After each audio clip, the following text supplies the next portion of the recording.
besoj se kur flasim për krizën e besimit media, jem të fol për qytetarët që nuk ju besojnë mediave. Mirë, po këtu i kemi dy probleme të mëdha.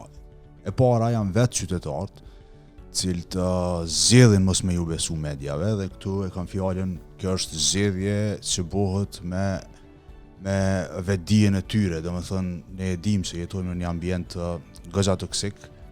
Gazetaria shtypur nuk ekziston fare. Pse nuk ekziston? Sepse qytetarët nuk kanë traditë leximit mediave, nuk kanë traditë ndërveprimit me media, dhe ata janë shndruar në një problem të madh edhe në krizën e besimit. Zakonisht kur e mendojmë krizën e besimit, i mendojmë veç mediat si problem. Unë mendoj se duhet me shtru ka pak çështjen edhe mos qytetari jonë është problematik.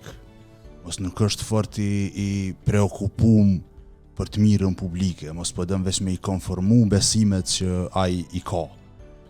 Edhe po bëhet kësaj pjesë e dezinformacionit për shkak të mungesës jo thjesht emancipimit, por edhe të kulturës, të edukatës që ai e ka. Pra, e para është kjo. E dyta, unë besoj që është edhe problemi i mediave. Ekziston një treg medial goxha i rrëmujshëm te ne.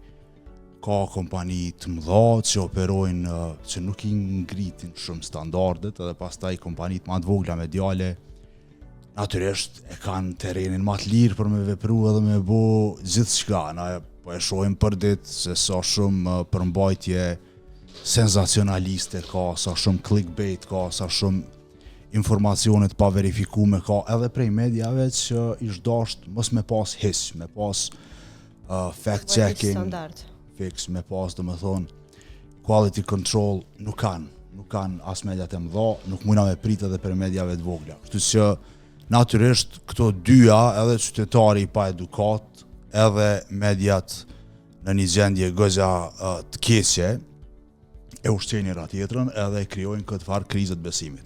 Ama për dallim prej tjerë, unë nuk besoj se duhet me injoru qytetarin si faktor të rëndësishëm në përhapjen e dezinformatave. Ne shohim vazhdimisht profilet qytetarëve që merren me dezinformacion të kohën.